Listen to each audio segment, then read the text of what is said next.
Hey, everybody. Hope everybody had a Merry Christmas. I'm Julie Roginsky here with Michelle Kinney and Jeff Jarvis. We're talking about our weekly roundup of everything that happened in media this week. Just as a heads up, we are pre-recording this on Tuesday, the Tuesday before Christmas, because on Friday, when this would be live, I will be traveling. And so we are talking about things that are sort of have happened earlier in the week, but by the time you watch this on Friday, all kinds of new horrors will have happened that we are innocent about. Who knows? I mean, 60 Minutes might not have any staff anymore, and Paramount might now, who knows? I mean, I don't even know what's going to happen. Anyway, wanted to talk about 60 Minutes because on Sunday, there was supposed to be a explosive story about CCOT and how this United States government in our name is sending Venezuelan men, over 200 of them, to CCOT, a concentration camp. I don't know how else to describe it, in El Salvador, really extrajudicially. And that 60 Minutes did an entire segment on it that was supposed to air. They had promoted it. They were running ads for it. Everybody was gathering around the television to watch it on Sunday at 7 p.m. Eastern. And then about an hour or two before it was supposed to air, we got word that it was pulled.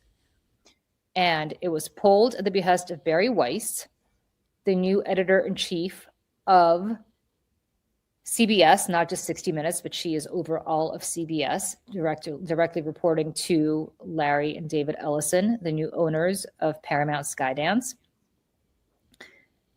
And it turned out that Sharon Alfonsi, who was the person who put together the segment and had done the reporting on it, put out a statement effectively blasting CBS, blasting Barry Weiss for pulling this and saying that the reason this happened was because the White House killed it, and that Barry Weiss killed it on behalf of the White House. Barry Weiss came out and said that, yes, in fact, she had postponed it, not killed it, because she wanted both sides of the story to be told. I guess the fascist side also needed to be told. They don't want to be left out, Julie. Yeah, they don't want to be left out. Well, apparently you did want. Well, in fact, they did want to be left out. They were given chances, and they said no. We're not going to say anything, and they sent all comment to Venezuela, and Venezuela also declined. Right. So, shocking. From that perspective, I think it's important to talk about, Jeff, your thoughts on this. Michelle and I have been kind of talking about this all week, but where does 60 Minutes go from here? I mean, 60 Minutes has, just to put it in perspective, 60 Minutes has a new executive editor, a woman named Tanya Simon, who is a lifer at 60 Minutes. And 60 Minutes, I think, my sense is, has its own very stringent journalistic culture that is separate and apart from the rest of CBS.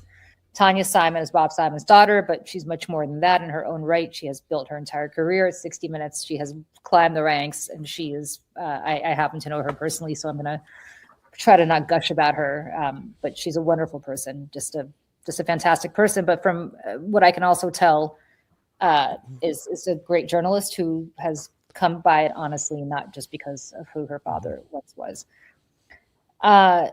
And that 60 Minutes was guaranteed that there would be no interference when the Ellisons, who are very close to Donald Trump, took over. I do want to mention something that Dan Rather pointed out in his Substack today, which is not necessarily unique to Dan Rather, but he put it all together very nicely.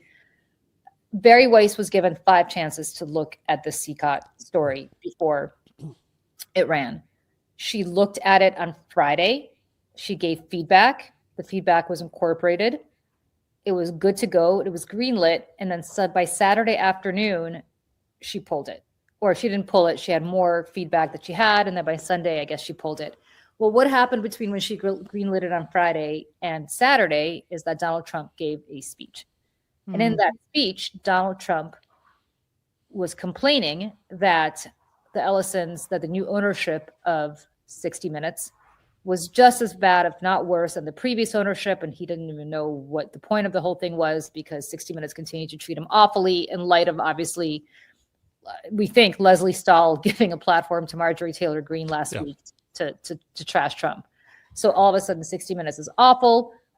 And somehow between this being greenlit by Barry Weiss then and Trump's speech, Barry Weiss decided this was not ready for airing. Thoughts?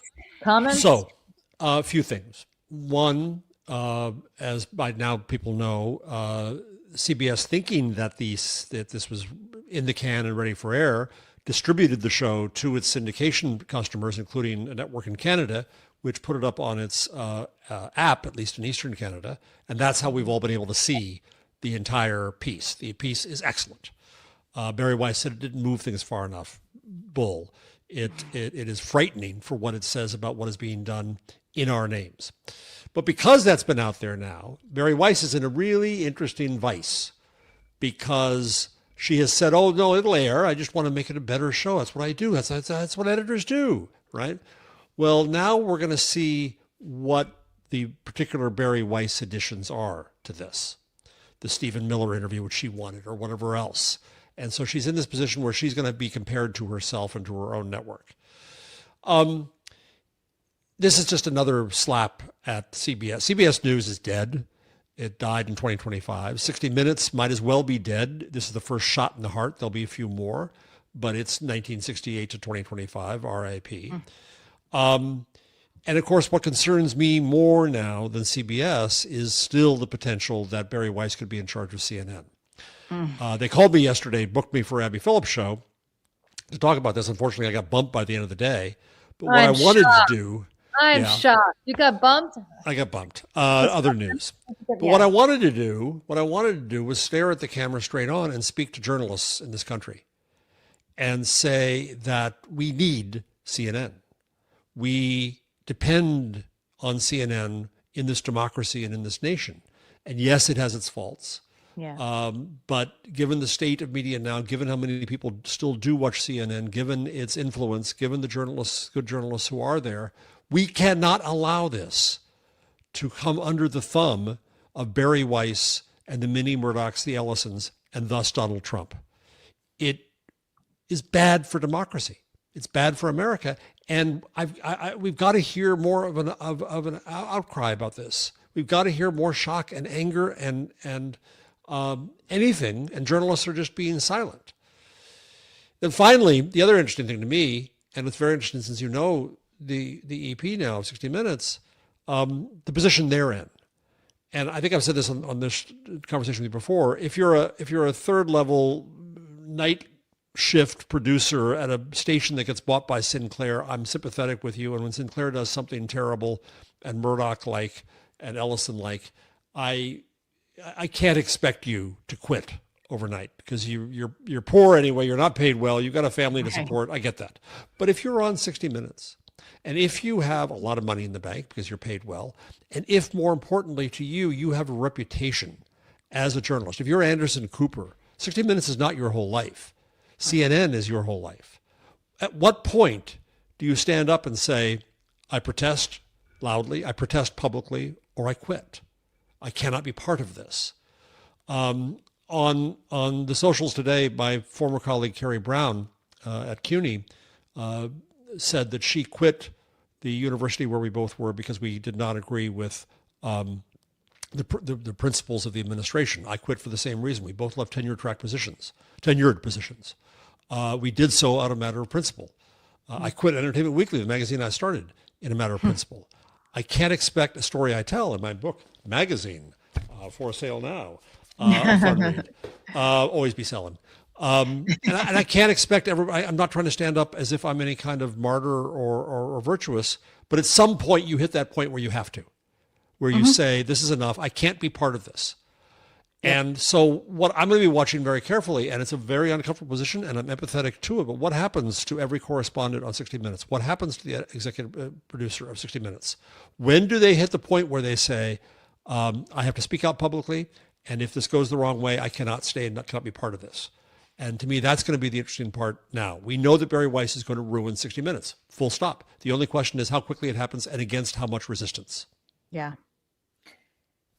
Yes, and I would think, and I don't know, I certainly don't speak to, I haven't spoken to anybody there, but I would think that they're waiting to see whether the pushback that she's getting now is going to break her or break them, and to see whether she will continue to intervene or whether they will win out. What stops her from intervening? I don't see anything that stops Not, her. and I think that's the problem. Yeah, right? I mean, Yeah. I don't see this going the way No. that we all hope that it will. Yeah. I think it's already over. I think it's just a matter of coming to terms with it. And you know, I made this analogy. All the days are blending in together, so I don't know when I said this, Julie, but I compared her to Pete Hegseth as in she is like so terribly unqualified for her job, but she's out there acting like Good she's point. so hard. She's like, you know, swinging away at people who should be her boss, not the other way around. And it's a very Pete Hegseth, you know, behavior in a role that you don't belong in. She doesn't she's a belong hack. there. Yeah, she is. She didn't belong in the New York Times when they hired her. Yeah, she's not. She doesn't own a television. My Well, yeah. God. Who runs a news division and broadcast television who doesn't own a television? Like, it doesn't, I don't know what kind of virtue signaling this is. Like, oh, I'm not participating. Okay, then don't take the job. If you can't live, eat, and breathe this job that is so terribly important. It's so, and to Scott Pelley, right? They had this internal meeting where they're all going over this. Scott Pelley says this is not a part-time job because they were doing reviews of this report and she just wouldn't show up. And I think what Sharon Alfonsi said in her memo, there are two things that she said in her memo that I think are just, Which was great. which is great, that I think are really important, right? One is that she reached out to Barry Weiss. Mhm. Barry Weiss would not take the call. Yep. Now, what an absolute abject exhibit of cowardice. I mean, that is just cowardly. You're not going to take the call from the woman whose story you're killing, from one of your own journalists. You're not going to take the call to say, hey, this is my rationale. This is why I'm doing this. Maybe we need to do A or B or C. Apparently, she worked through the EP. She would not speak to the woman who was directly responsible for the story. That is absurd. That is absurd when you treat a journalist of Sharon Alfonsi's stature as though she is an intern and you don't need to talk to her. The second thing that Sharon Alfonsi said, and I keep going back to this from a survivor-centric lens here. Mm-hmm. Sharon Alfonsi said this, and it just struck with me so much because there are countless survivors, whether they're Epstein survivors, whether they are sexual, harassment survivors in newsrooms around the country over the course of the last 10 years, whether they are CCOT survivors. But these are people, as Sharon Alfonsi said, these men spoke to 60 Minutes at great risk and peril. Yes. And exposed something about the rot, not just inside El Salvador, not just the rot inside CCOT, but the rot inside the heart of the most powerful people on earth, the President of the United States and his minions. Yep. And Sharon Alfonsi, this just really stuck with me. These people spoke to 60 Minutes, thinking that they were going to advance the story. On and camera. On camera, with their faces. With their and faces, their names, everything. And they are now in Venezuela like sitting ducks. Yep. Yeah. And 60 Minutes obviously called the White House for comment. Well, the White House knows exactly who spoke to 60 Minutes. And yet, that story, if it were up to Barry Weiss, would never have been told. And I don't believe for one second that she wanted to advance the story because if the White House wanted Stephen Miller to come on, Stephen Miller would have come on. If they wanted Tom Homan to come on, Tom Homan would have come on. You think 60 Minutes would have said, oh, no, we're not putting Stephen Miller or whoever on. And then you had Sarah Fisher at Axios, which I was shocked. Right.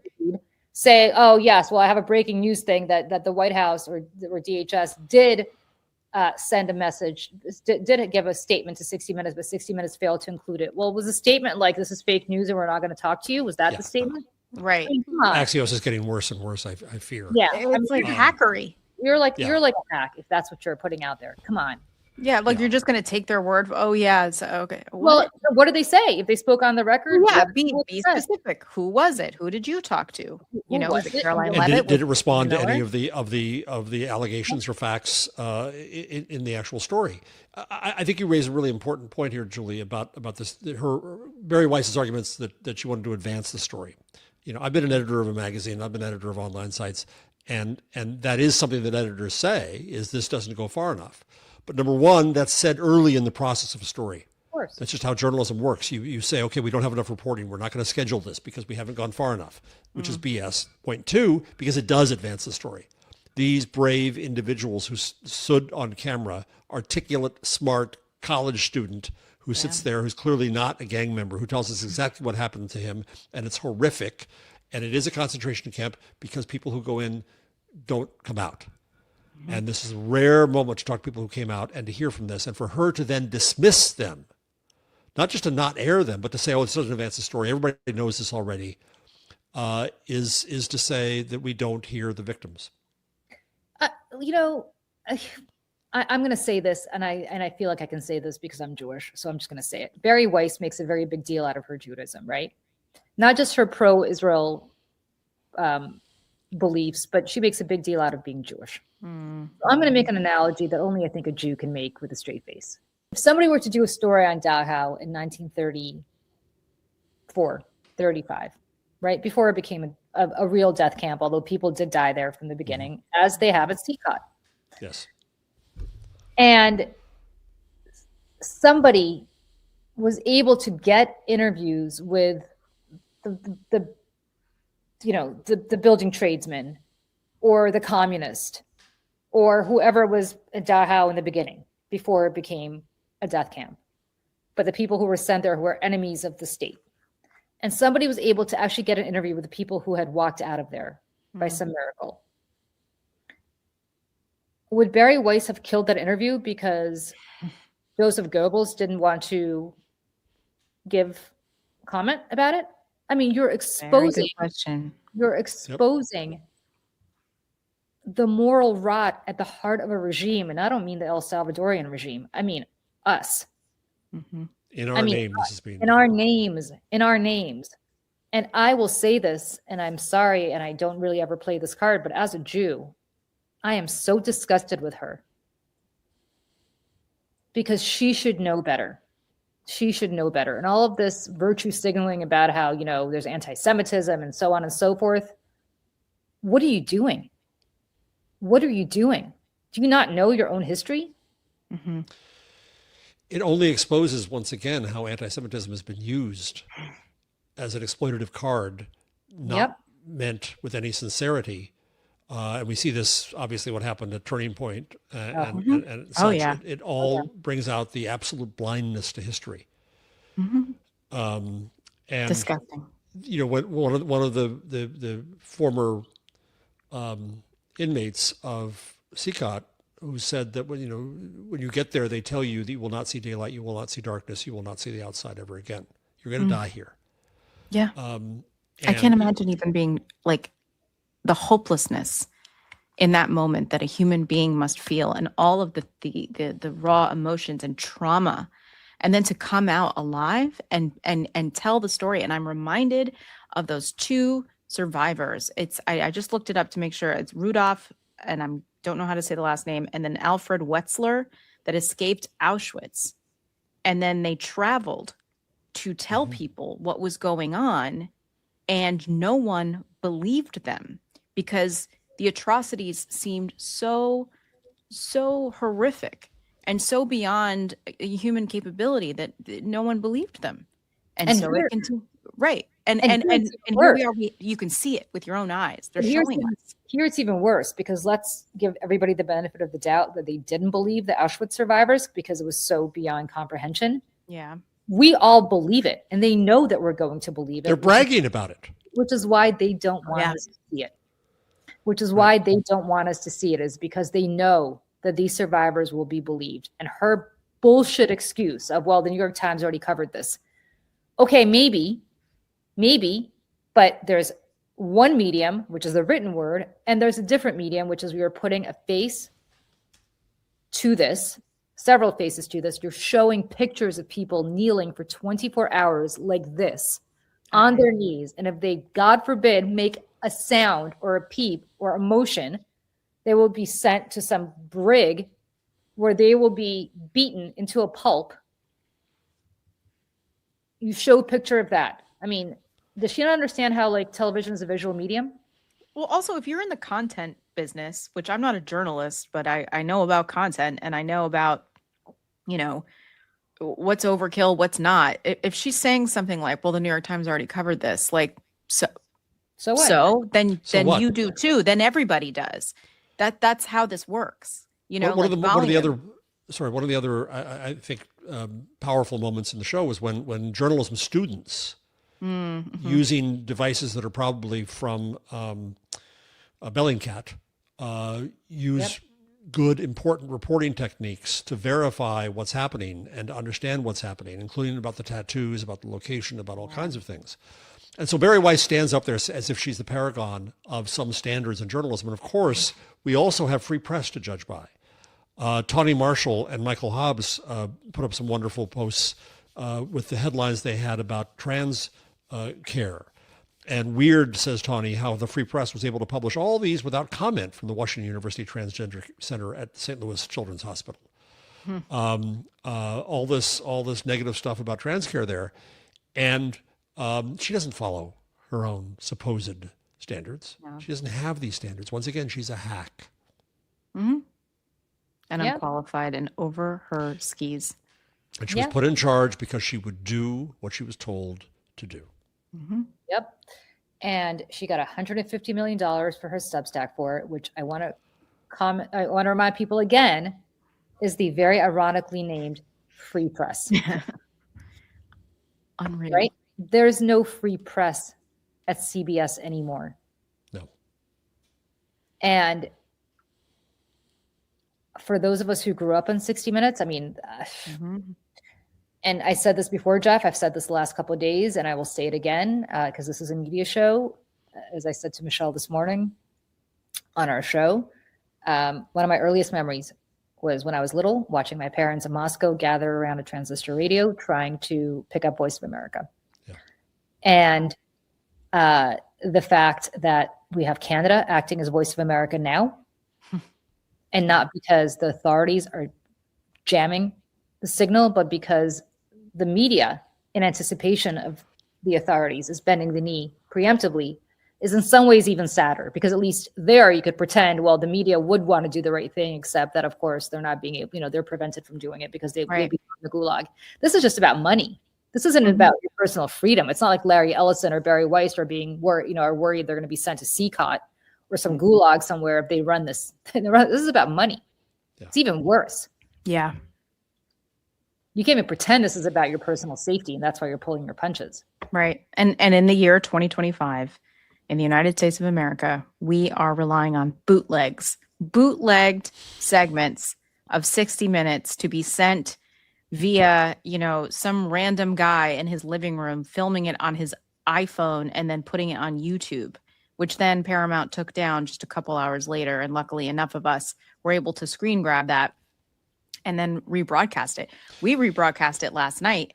We're a tiny little channel here. We have over 100,000 views on that right now as of Tuesday. By Friday, I don't know how many it'll be, but it really resonated with people being like, holy shit, people are angry. They're angry that this was taken from them. And this is the kind of responsible guerrilla action that's needed. You did this. Archive.org has a good quality video up. Others have put this up. It's really important to say, if it's going to be censored on 60 Minutes, fine. You don't need mass media anymore. It's dead. So we can go around you. Can I actually also say something that we broke here on Friday? I don't know if we were the first to break it, but we were the first, on Sunday, we were the first to make a big deal out of it. Yeah.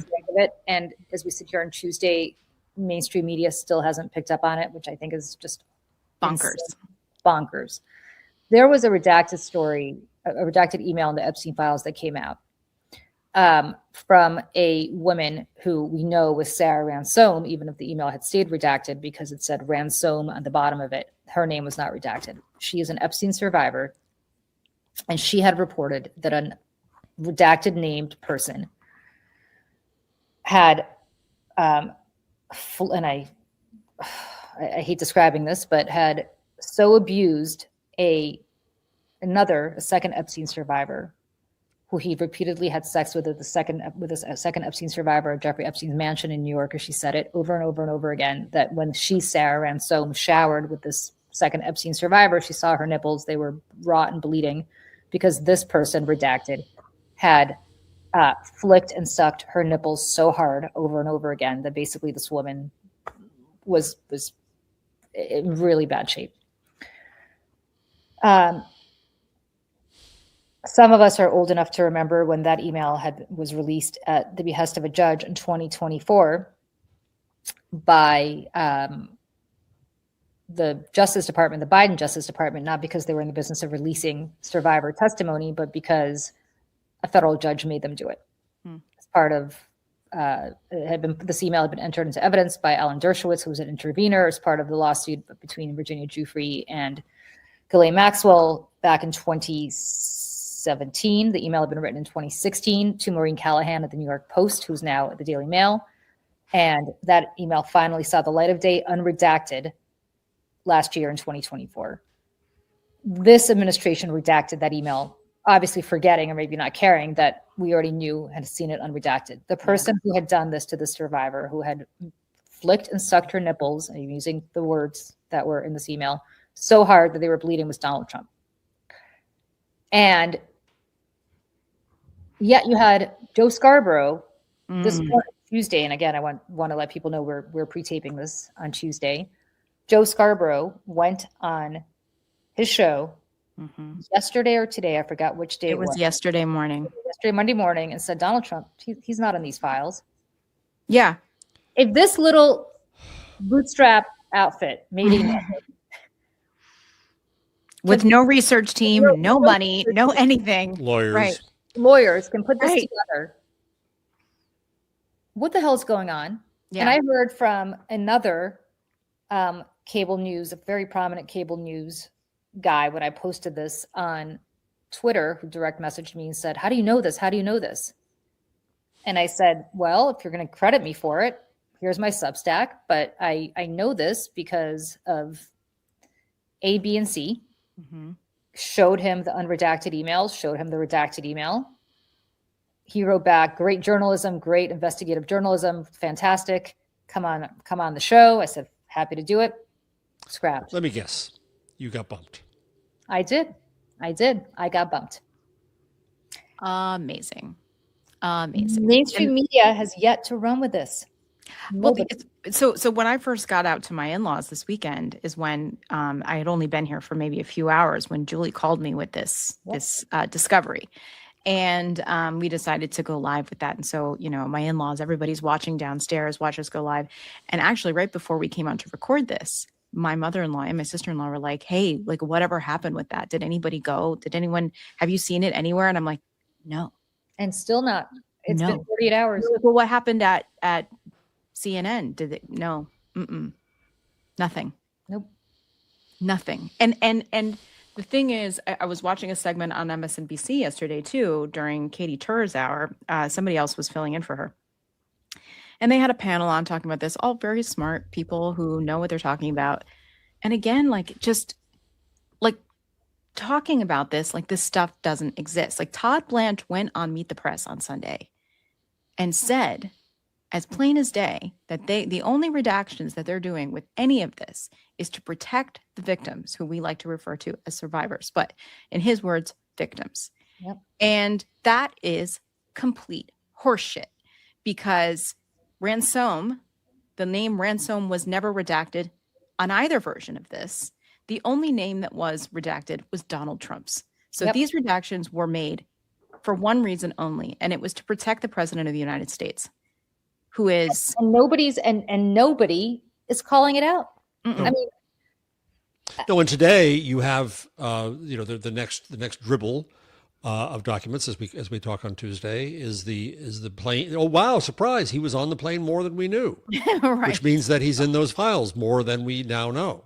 Yeah. We don't know what that 100-odd page fully redacted document is when it's not supposed to be redacted like that. Yeah. And now I'm already hearing conspiracy theories about the Jeffrey Epstein letter to Nasser. Yeah, Oh, we wow. talked about that this morning. And Let me just say that actually does seem to be a fake letter. Because it was postmarked in Nova, which is Northern Virginia. Jeffrey Epstein could not have sent it if it was postmarked from Nova, and the handwriting, not that we're handwriting experts, but if you look at the handwriting of that email, it was very different from the handwriting samples that you saw with Jeffrey Epstein otherwise. So the problem is we're now that puts doubt on everything that comes out of the files. Muddying the waters. Well, that's exactly the point. Like, look at all this evidence. It's not trustworthy. So, you can't look at any of this and assume that Donald Trump is guilty or implicated, or even Bill Clinton or any of these people. It's like, oh, sorry. Well, except the thing that we pointed to, that we just talked about, was an email that was unredacted by the Justice Department last year. It's just that either Todd Blanche was too stupid to remember that, or more likely just didn't care, didn't think that the media would ever pick up on it. And by the way, the media never picked up on it. We picked up on it. And good work to you for that. Thank you. Thank you. But the point is, nothing on CNN, nothing on MSNBC. Yep. And while Julie came to this on her own, completely on her own, there are a few other independent, media outlets and journalists who reported on this. We saw Allison Gill. I think Midas had posted something about this, but like it's like 3 or 4 people. I mean, as far as I can see, it might be more, but very few people. Well, this is where we have to shame the big old media. They're still there. They still matter to an extent.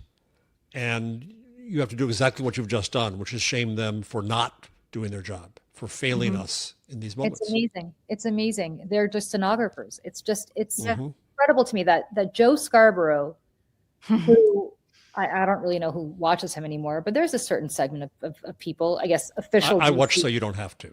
Thank you. Okay. See, that's what I do with Nick Fuentes, so we're even. But I mean, she'll steer Joe Scarborough, Jeff, and she'll raise you Nick Fuentes. So how do you feel about that? You win. This is where the receipt stuff. So we've talked about this in receipts, right? Receipts are so important, and that's why, in my style of receipts, I had put together a video of Joe and Mika after the election making excuses, about their trip to Mar-a-Lago, then talking about the fact that they're still friends with him and we've known him a long time. And then, I have a lot of, legacy people who told me I did the right thing, but it's the people online that are so angry. And then I updated it the other night to include the Seth Moulton interview from late October when Seth Moulton was on. And he said that Donald Trump is in the files, and Joe Scarborough stops him and says, how do you know that? There's no proof to say that he's in the files. I mean, facts are facts. And Seth Moulton's like, what? And then again, yesterday morning saying there's no evidence that, and all the reporting points to the fact that Donald Trump's not in them, which it starts to, my spidey sensors, I'm like, what's going on here? Beyond just honestly, this is what I'm like. Why are you all up? Like, are you just, you want to keep your access to him? Let me ask you both a question. If, and I was on before this with Pete Dominic, and I wonder, there were those of us who thought that grabbing women by would have been the end of it. There were those who thought that reports that he used the N-word would have been the end of it. What does it take? Nothing. Pardon me for this, but what's the smoking dick? Nothing. That could be the end of Donald Trump. I'm not sure that anything that comes out would be the death of Donald Trump's presidency and career. No, I think a video of him and a 13-year-old could come out and people would find either ways to excuse it, make him out to be the victim, or, make accusations that it's AI and it's fake. Like there would be one of those. Well, we actually talked about this today, and here's my view on this. If you watch Turning Point USA this weekend, what you saw was somebody like Ben Shapiro, who, again, I hate this timeline because I'm sitting here defending Ben Shapiro, but Ben Shapiro got up and tried to act somewhat responsibly by saying, can we just stop platforming Nazis? Like, can we just please stop platforming people who think Hitler's awesome? Yeah. And he got summarily booed by everybody from Tucker Carlson, by Megyn Kelly, by the Vice President of the United States. Yes. And effectively, their new thing now is that we don't have purity tests. So everything's about content, right? Everything is copy, to quote Nora Ephron, except now everything is content to be monetized. And you're a badass if you're transgressive. So if you're having sex with a 13-year-old, is that really any worse than saying the Holocaust was like either something that didn't happen or something that Jews use as an, to I don't know, whatever they think Jews have exploited the Holocaust to be. Everything's viral, right? Everything's about vibes, as I said. Yep. Everything's about content. Mm-hmm. And so the whole government's about this. I mean, look at the Defense Department. I mean, everything they do is like filmed, and it's the cinematic kind of, experience to watch footage of CCOT. I mean, that's the other thing about what the thing on 60 Minutes, right? They talked about how like they were basically dragged off the plane in front of cameras because it was all content, all of it. For propaganda. It's not just that. I don't know if I mentioned this before on the show. I just finished listening to a book called Blank Space by W. David Marks, which is a cultural history of the first quarter of the century. We're already a quarter through the century, so it's worthwhile to do that. And he makes a really interesting point early on that it's not just to be transgressive, but to be outrageous in the extreme was redefined as cool. To be right-wing and awful was the new definition of cool. And it's a terrible indictment of our culture as a whole, obviously. But that's what happens. But at the same time, you look at the coverage of Turning Point, and the coverage quite legitimizes them. Oh. Yeah, they're fighting within, they're doing this and that. But the fact that they endorse J.D. Vance is treated as a legitimate political story. The Heritage Foundation falling apart, they're not exactly daisies in the field. They're awful, terrible people and architects of where we are, and they're being treated as a legitimate organization that's kind of standing up for the right thing by leaving because they went too far. Transgression is now the norm. There are no norms because busting norms to make content is the entire point. I think about like the never Trumpers, right? It's like, I've never been a Republican, so I've always been in disagreement for the things that they've done and the way that they built their party to get to where we are now. But there was a certain amount of them when Donald Trump became, what he is for the party, that they all stepped aside and said no. So there was that. Okay. But it's like that line, that never Trumper line, which has, I guess, changed form and definition. It keeps getting moved. Yes. To bring more acceptable bad behavior. Like it's very strange. And again, to Julie's point about Ben Shapiro, like I can't tell you the amount of times in the last several years I've made videos making fun of that guy, including him sitting in front of the computer singing Les Mis, which is my favorite thing ever. Please go look it up. But it's the fact that now here we are agreeing with Ben Shapiro and to an extent Marjorie Taylor Greene. Like this, right? Like here we are. Like this is where we're going. Thomas Massey. I mean, Thomas Massey is somebody like a couple years ago I was like, F that guy, But he's out here with Ro Khanna standing up for the survivors, like fighting against Trump. And it's, this is I think what we're looking into, and we've all talked about this here and in other places, is the MAGA 2.0, America First. And again, on MSNBC yesterday, I watched them have a panel talking about the future of the Republican Party after Donald Trump. And I was flabbergasted. I actually couldn't believe what I was watching because they were making the point that, there'll be like a return to like some kind of moral clarity because Donald Trump is so awful. And I was like, did these people not watch TPUSA this weekend? Right. Because the vice president of the United States got on a stage and said out loud and proud, we don't have to apologize for being white anymore. The definition of white nationalism right then and there, and they're not labeled. This is why I'm driven mad by the New York Times, the Washington Post et al., because they hide behind other words like imperialism. In Peter Baker's case. And it drives me completely nuts because they are failing us. Speaking It's of which, not, it's such a great point that you make here. It's not an imperial presidency. It's a fascist presidency. yes. What do you The mean? New York Times refuses. Peter Baker does these all the time. He did one about 2 weeks ago about, well, Trump might as well be an alcoholic because he acts drunk, rather than talking about his mental state and mental capabilities. And now he talks about the imperialism to a whole imperial presidency to a whole new level. No, it's not. That odd. He thinks that he's attacking them, and by avoiding calling it authoritarianism, dictatorship, fascism, he doesn't explain what's going on. He fails democracy. He fails America. The New York Times fails us. It's just terrible. This is, I mean, this is like the New York Times in whatever year it was. I don't know. I can't remember. Where they wrote about Hitler being tamed by prison. Right. Hitler tamed by prison. You know, apparently this isn't a new thing. This is something that we do, and this is why again and again and again we continue to make these same mistakes and not learn anything from them. Journalists think they write the first draft of history. They thus ignore history. They think that if it's not new, it's not news. They ignore it. They bring no context perspective to it. And I say this as self-criticism. I grew up in this field. That's the way I was. It had to be new. It had to be fresh.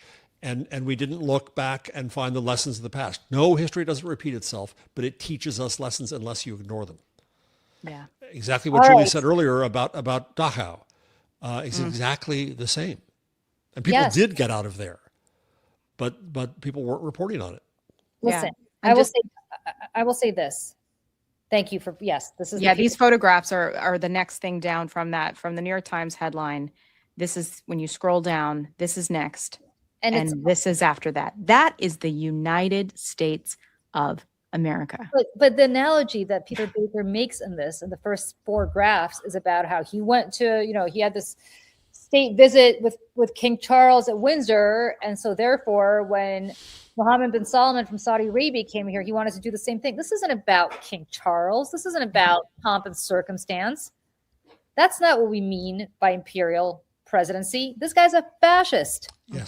Yes, yes. And because the Times refuses, and journalists as a whole refuse to use it, we don't label things. That's not our job. Bullshit. That is exactly your job. Yeah. Because if you don't recognize it, if you don't label it as such, you can't report on it. Yeah. Like, use your words. Use your words. Yes. Yes.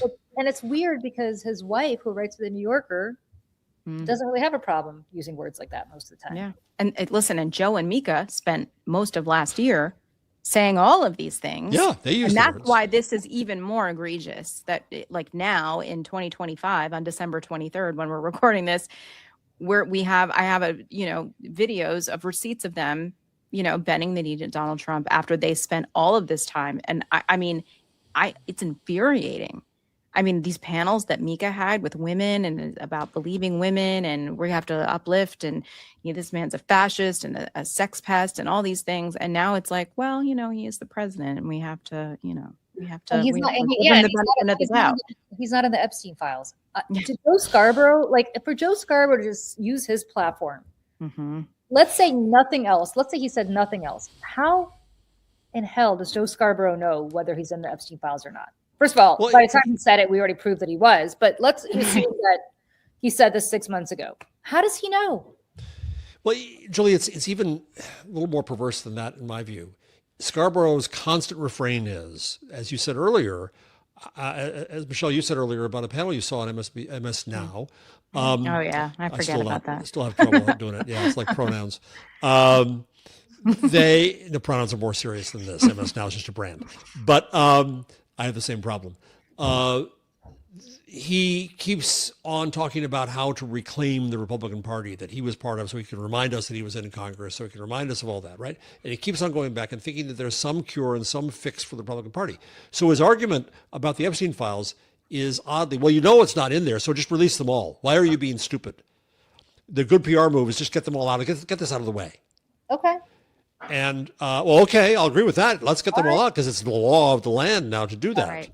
But he has this weird, kind of perverse, twisty road that he takes to get there. Yeah. And it's not even like a both sides. It's just strange. And, it's strange. It's not both sides. It's just access. It's the same way that Barry Weiss killing that story on Sunday was not about both sides, even though that's what it portrayed it to be. it's about access. Yeah. It's about access. How many phone conversations are they having with Donald Trump in any given month? We don't know. That's all they care about. They called him after he was shot. Yep.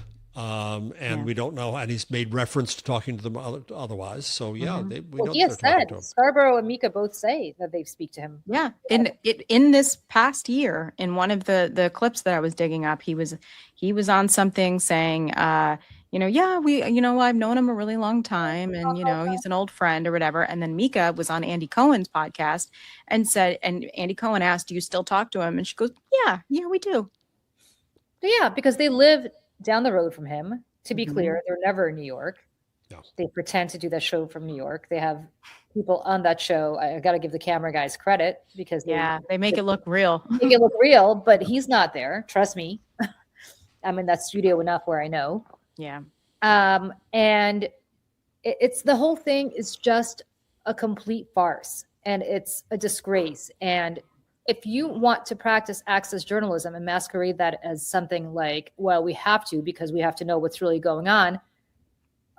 Again, what's going on is not what they're telling you. Right. Then deliver something to your audience. Then if you supposedly get something out of that, then tell us what happens. Right. But they don't. And he just about yelled at his audience, because when they came forward and they said, we went to Mar-a-Lago after the election, and we felt that, we needed to have these conversations, and everybody was rightfully very angry about this. Joe Scarborough went on, direct to camera. I think it was the next day or the day after that, yelling at his own audience, saying, we have these conversations and we know what's going on, and we report that, just like the Washington Post and the Wall Street Journal. Just very, very, proud of himself, and how dare the rest of us have anything to say about that, because we're all stupid and we don't get it, apparently. And that is why he has lost such a huge part of his audience, and they're never coming back. And that is a big reason why Julie and I started our morning show. Actually, that is the reason we started our morning show, because, they're like, even if 1,000 people watch this, whatever, because we wanted to give people an alternative. Give people an alternative of where to go, somewhere to go where you can listen to what's going on and not be bullshit. And I don't reject all of MS Now from 4 o'clock on and Nicole on. There are people I depend upon. Yeah. And but the afternoon is bad and the morning is unbearable. And it's too bad. It doesn't have to be that way. Yep. Okay. Well, so should we do one little brief update on disease? You're talking about disease. I have not read it. I have not read it. I have not read all of it, but why don't you tell us? Because I only have another few minutes. So why don't we? Real quickly, we're now up to part 8. So the question is, which is the better cliffhanger we're going to have, which is part 8 entitled Bamboo for Ryan Lizza, or is it going to be Pluribus this week? And the other, he's stretching it like saltwater taffy right now. And this the prior, number 7 was all him fantasizing the cross-examination they would have had of Nosy had her case against him gone to trial. It didn't. So it was all kind of his fantasy. That was that. In this one, it's her fantasy of a screenplay or treatment that she wrote some time ago. But I just want to get this one little part where he says at the end, she summarized the show in one line, quote, "This is a story about someone who defects from the mainstream media to become a propagandist for an authoritarian politician. That someone is, in his view, the Olivia character." And in this fantasy, which is some years before things turned out the way they did, her character in his telling becomes the spokesperson for an authoritarian government run by, I think in this case, RFK. And she gets into a fight with the Maggie Haberman character where they're trying to shame each other. And it just shows the tawdry level to which American journalism has come. That she was someone who was admired and promoted and hired and and he was too. And this is where we are. So it makes me very sad for the career that I've devoted my life to, but it sucks out Well, here. let me tell you something that sucks about Olivia Nuzzi. Actually, I can tell you many things that suck about Olivia Nuzzi. The part that sucks about Olivia Nuzzi in this particular case is that she was kind of the enfant terrible of the DC press corps because she knew how to turn a phrase. She's a very talented writer. Oh yeah, very Very much so. pithy, kind of in the more endowed, but even more kind of stiletto model. Yeah. And I guess being a good writer in the mechanical sense masks all sins, right? Because she was an access journalist. Oh yeah. The very definition of it. Very Yes, definition. She was the Giuliani whisperer for Yeah. a long time too. Yeah. Yes, but also she would go to Trump. She chucked out his ear. Oh, yeah. All of that. And the definition of it. But Mhm. because she was young and she was pretty and she had dated powerful men who supported her financially, because I'm sure New York Magazine certainly wasn't giving her the money to live in support herself that way. or whatever. Yeah. Because of that, what you ended up having was a press corps that was just falling over themselves with her. And I just remember being at the Texas Tribune Fest 2 years ago, and I was talking to Katie Couric and Tim Miller, and she just comes up. Oh yeah, you told me. And she looks at me, she goes, "I'm sorry, and you are?" And I said, "Olivia, I'm the person who knew you when you were 13 years old because you worked for somebody named Dan Jacobson, who I know very well, who ran a little weekly down at the Jersey Shore, and that's how she got her start." And she knew exactly who I was. We are Facebook friends. She knew exactly who I was. Can you say she's liked pictures of your kid or whatever? Of It's she knows who she's talking to. She knows It's so exactly stupid. who I am. She knows This exactly was who her I am. way. And I don't want to be a jerk, but Gretchen Carlson and I were being honored. Thing. So, did you check the program? Hello. I'm not that person. I'm not that person. But the point is, that's what I'm talking about. It was and you're with. I'm like, yeah. What the fuck are you? Man, she needs to move to LA or something. That's to LA. She did. is. Wow, there you go. That's where they do Dancing with the Stars. She's got to be there for it, right? Because she realized that politics is Hollywood for ugly people, and she wanted to be in real Hollywood, all the closer to Cheryl Hines, who obviously she wants to emulate, all the closer to RFK Jr., who lives there. I think part of the attraction for her thing with RFK Jr. was also that he was married to a legitimate bona fide actress. Yeah. On a very popular television show. Very popular television show. That's beloved by legitimate people. Yeah. Unfortunately. Yeah. So, as far as I'm concerned with Olivia Nuzzi, bye-bye, but she'll be back. She'll be back. And by the way, when she comes back, she'll be accepted back by all the same people. So this episode has been all about Barry Weiss and Olivia Nuzzi. That's the state of American journalism. And I just want to say this before we go, because as it is Tuesday, December 23rd, the Kennedy Center Honors is going to air tonight. I won't be watching live. I'm going to catch the clips. I'm not doing it. I won't do it. For anybody who's new to this channel, my background is in the performing arts. This is my world. These are my people. I cannot tell you. Not these people, but the normal people. And this shatters my heart in ways that I cannot describe. Just shut it down for the next 3 years. Just close it. Right. And I just want to throw, he truthed this today, Donald Trump. He said, the Trump Kennedy Center Honors will be broadcast tonight on CBS and stream on Paramount Plus. Tune in at 8 p.m. Eastern. At the request of the board and just about everybody else in America, I am hosting the event. Tell me what you think of my master of ceremony abilities. If really good, would you like me to leave the presidency in order to make hosting a full-time job? Yes. As a matter of fact, yes. We will be honoring true greats in the history of entertainment. Sylvester Stallone, Michael Crawford, Kiss, George Strait, and Gloria Gaynor. Let me say this, my friends. He is gay, and you will never believe that he's not. Oh, Donald Trump. Mm-hmm. If Gloria Gaynor and Michael Crawford are who you think deserve to be at the height of American arts, and by the way, I mean, Phantom. He loves Phantom. I love Phantom. I like Phantom. I like Gloria Gaynor.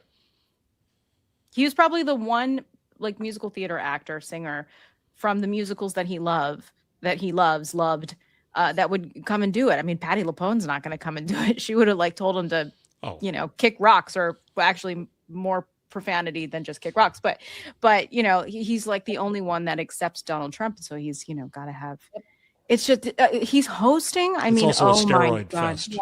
Yes, it is a steroid. Oh, yeah. All right, friends, I got to run. Yeah. I have to go. Merry Christmas to everybody. I hope you had a nice Christmas. We will see you next week. And I guess before we enter the new year, next week will be. Yeah. Next year will be in the new year. Yes. Yes. That's So right. happy New Year, everybody. Hope you have a Yes. wonderful, wonderful, wonderful New Year. Hope you have a peaceful, good start to the year. And we will see you in the new year in 2026. Bye, Same to everybody. you both, my friends. Bye. Bye.